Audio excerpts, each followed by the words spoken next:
कहते हैं कि दुनिया में मन सबसे ज्यादा शक्तिशाली चीज होती है।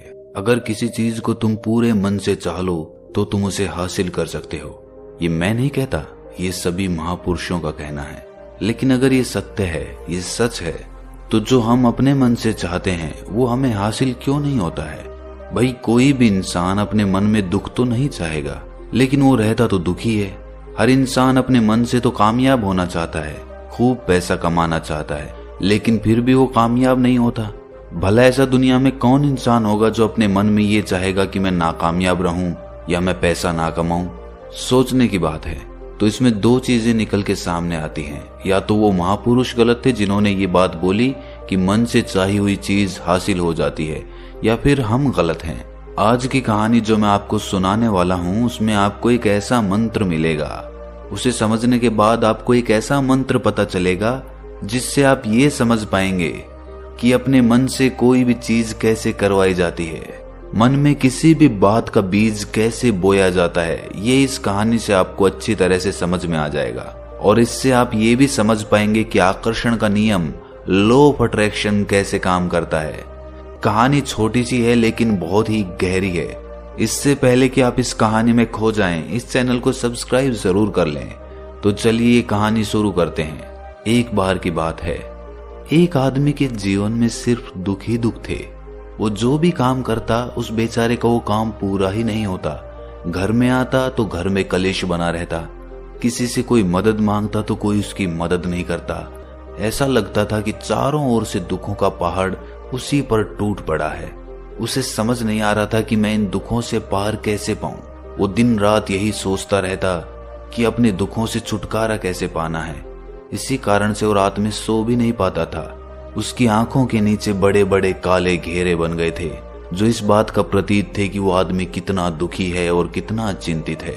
कभी कभी तो उसके मन में आत्महत्या करने के भी ख्याल आते थे, लेकिन अपने परिवार की चिंता करके वो ये कदम नहीं उठा पाता था। वो इतना दुखी हो गया कि उसने निर्णय किया कि वो इन दुखों से छुटकारा पाके रहेगा। इसके लिए चाहे उसे कितनी भी मेहनत करनी पड़े, कुछ भी करना पड़े, चाहे अंगारों पे चलना पड़े, लेकिन इन दुखों से छुटकारा हासिल करके रहेगा। ऐसे ही एक दिन उसने अपने मित्र से पूछा कि मैं अपने जीवन को कैसे सुधारूं। उसके मित्र ने उसे बताया कि तुम किसी बाबा के पास जाओ। बाबाओं के पास ऐसा मंत्र होता है जिससे सारे दुख मिट जाते हैं, जीवन खुशियों से भर जाता है और धन संपदा भी हासिल हो जाती है। तुम किसी ऐसे बाबा को ढूंढ लो, बस तुम्हारा काम बन जाएगा। उस आदमी के मन में ये बात पूरी तरह से पक्की बैठ गई कि कोई बाबा ही मेरा दुख दूर कर सकता है, और इसीलिए उसे किसी भी बाबा के बारे में पता चलता तो वो उस बाबा के पास पहुंच जाता। वो उस बाबा को अपनी समस्या बताता और उससे उसका समाधान पूछता और कहता कि बाबा, मैं कुछ भी करने के लिए तैयार हूं, लेकिन मेरी इन समस्याओं से मुझे छुटकारा दिला दीजिए। आप जो कहेंगे मैं वो करूंगा, लेकिन मेरे जीवन को सुधार दीजिए। बाबा उसे कुछ टोने टोट के बता देते थे करने के लिए, और बदले में दान दक्षिणा ले लेते थे कि ये टोना टोटका करने के बाद तुम्हारे घर में सुख शांति बनी रहेगी, बस इस टोटके को पूरी विधि के साथ करना। वो आदमी घर लौटकर पूरी विधि के साथ टोने टोटके करने लगा, लेकिन बहुत टोने टोटके करने के बाद भी उसके जीवन में कुछ बदलाव नहीं आया। इसके विपरीत उसका जीवन और ज्यादा दुखी हो गया। जो भी बाबा उसे टोना टोटका देता था वो बदले में उससे दान दक्षिणा लेता था, जिससे उसका धन भी धीरे धीरे खत्म हो रहा था। इससे उसके जीवन में दुख और ज्यादा बढ़ गए। तब उसे लगा कि बाबाओं के पास जाने से तो मेरे जीवन में दुख कम होने की बजाय बढ़ते ही जा रहे हैं, तो मुझे क्या करना चाहिए? बाबाओं के पास जाऊं या ना जाऊं? फिर एक दिन एक आदमी ने उसे बताया कि तुम अपने घर में किसी पंडित को बुलाकर हवन करवा लो। हवन होगा, घर शुद्ध हो जाएगा। कोई भी बुरी ऊर्जा होगी घर में तो वो घर से बाहर चली जाएगी। किसी पंडित को बुलाकर पूरे विधि विधानों से मंत्रोच्चारण कराओ और हवन कराओ, जिससे घर में सुख शांति आए। उस आदमी के मन में ये बात बैठ गई और उसने एक पंडित को अपने घर पर बुलाकर हवन करवा दिया। हवन अच्छी तरह से संपन्न हुआ। बदले में पंडित ने भी अच्छी दान दक्षिणा ली और उसके बाद वो वहां से विदा हो गया। लेकिन कुछ दिनों के बाद उस आदमी को महसूस हुआ कि उसके जीवन में अब भी कोई बदलाव नहीं आया है। अब वो आदमी पूरी तरह से दुखी हो गया और ज्यादा परेशान हो गया। अब तो उसे लगने लगा था कि मेरे जीवन में से दुख कभी खत्म ही नहीं होंगे। और यही सोच सोचकर उस आदमी का बुरा हाल हो गया था। फिर एक दिन उसे अपने मित्र से एक ऐसे बाबा के बारे में पता चला जो समाधान बताने के लिए कोई दान दक्षिणा नहीं लेता था। उस आदमी को लगा कि ये बाबा दूसरे बाबाओं की तरह नहीं हो सकता, क्योंकि ये दान दक्षिणा तो लेता ही नहीं, और अगर दान दक्षिणा नहीं लेता तो ये सच में कोई सिद्ध बाबा होगा। और यही सोचकर वो उस बाबा के पास पहुंच जाता है। जब वो आदमी वहां पर पहुंचता है तो वो बाबा ध्यान में बैठे हुए थे। ये देखकर वो आदमी वहीं पर चुपचाप बैठकर ध्यान से बाहर आने का उनका इंतजार करने लगा। थोड़ी देर बाद बाबा ने आंखें खोली तो सामने एक दुखी और परेशान युवक को बैठे देखा। वो उसकी आंखों के नीचे काले घेरे देखते ही समझ गया कि ये आदमी अपने जीवन से कितना परेशान है। उसे संबोधित करते हुए बाबा ने पूछा कि बच्चा, क्या चाहते हो? बाबा के पास क्या लेने आए हो? उस आदमी ने कहा कि बाबा, मैं अपने जीवन से बहुत परेशान हूं। मैंने इन दुखों को दूर करने के लिए बहुत सारे रास्ते अपनाए, हर वो तरकीब करके देखी जो किसी बाबा ने मुझे बताई, हर वो काम किया जो किसी भी इंसान ने मुझसे करने को कहा, लेकिन मेरे जीवन में दुखों में कोई कमी नहीं आई। बाबा, इसके विपरीत मेरे जीवन में दुखों में बढ़ोतरी हो गई। मुझे समझ नहीं आ रहा है कि मैं क्या करूं। कभी कभी तो मैं आत्महत्या करने की सोचता हूं, लेकिन अपने परिवार की सोचकर मैं ये कदम नहीं उठा पाता। मैंने आपके बारे में बहुत सुना है बाबा, और मैं बहुत उम्मीद के साथ आपके पास आया हूं। कृपया करके मुझे कोई ऐसा मार्ग बताएं जिससे मुझे अपने दुखों से छुटकारा मिल जाए। मैं अपने दुखों से छुटकारा पाने के लिए कुछ भी करने को तैयार हूं। आप मुझे कोई भी रास्ता बताएं, चाहे वो रास्ता कितना भी कठिन क्यों ना हो, मैं उसको पार करके रहूंगा। बाबा ने महसूस किया कि आदमी तो सच में बहुत परेशान है। बाबा ने उसकी बात सुनकर कहा कि बच्चा, दुखों को दूर करने के लिए मंत्र ऐसे ही नहीं मिलते। मंत्र पाने के लिए कुछ करना पड़ता है। तुम कुछ कर सकते हो? ये सुनकर पहले तो उस आदमी ने सोचा कि ये बाबा भी मुझसे दान दक्षिणा ही मांगेंगे, लेकिन और कोई रास्ता ना पाकर उस आदमी ने कहा कि बाबा, आपको जितनी भी दान दक्षिणा चाहिए मैं देने के लिए तैयार हूं, लेकिन आपका मंत्र सच्चा होना चाहिए, वो पूरा होना चाहिए, उसका फल मुझे मिलना चाहिए। उसके बाद मैं आपको जो भी दान दक्षिणा लेना चाहते हो वो दे दूंगा। बाबा ने कहा कि दान दक्षिणा तो बहुत छोटी सी चीज है, मुझे वो नहीं चाहिए।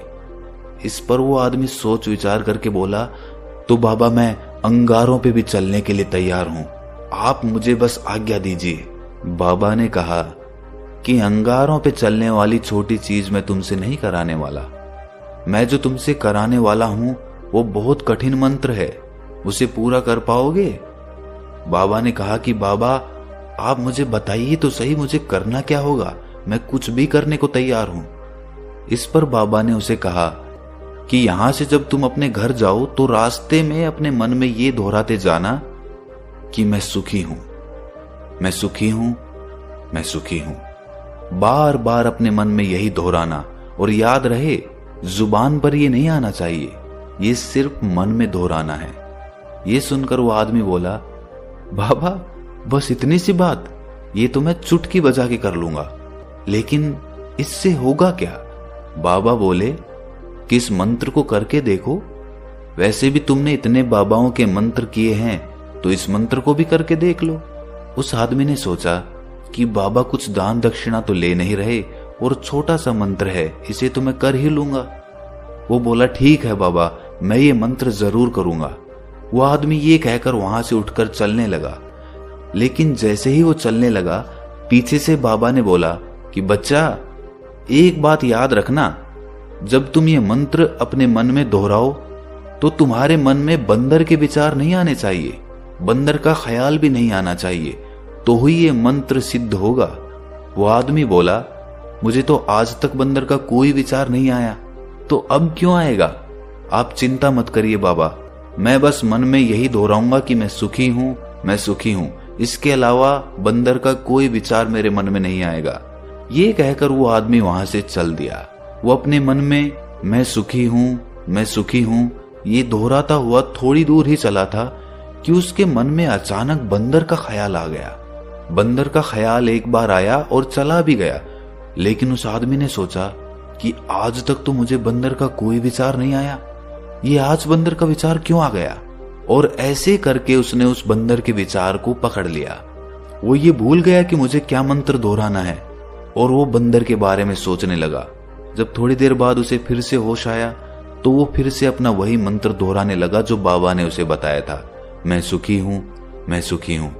लेकिन अचानक से उसे सामने एक बंदर दिखाई दिया और ये देखकर उसके मन में फिर से बंदर का विचार उठ गया और वो अपने अंदर से इस विचार को बाहर फेंकना चाहता था। वो चाहता था कि मेरे अंदर किसी भी तरह बंदर का विचार ना आए, लेकिन उसे तो सामने बंदर ही दिखाई दे गया।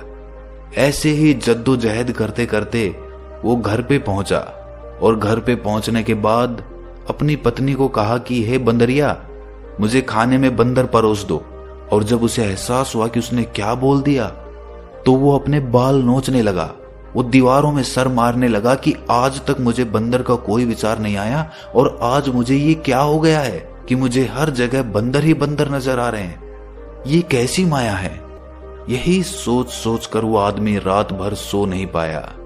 रात भर करवटें बदलता रहा और सुबह उठकर सीधे उसी बाबा के पास पहुंच गया और उसके चरणों में गिरकर कहा कि बाबा, पता नहीं क्या चमत्कार हो रहा है, आज तक मुझे बंदर का कोई विचार नहीं आया, लेकिन कल से जब से आपने मुझसे कहा कि बंदर का विचार नहीं आना चाहिए, तब से मुझे हर जगह बंदर ही बंदर नजर आ रहे हैं। उस आदमी ने कहा कि बाबा, मुझे तो आपके पीछे पेड़ पर बैठा हुआ बंदर भी केले खाता हुआ दिखाई दे रहा है, ये हो क्या रहा है बाबा।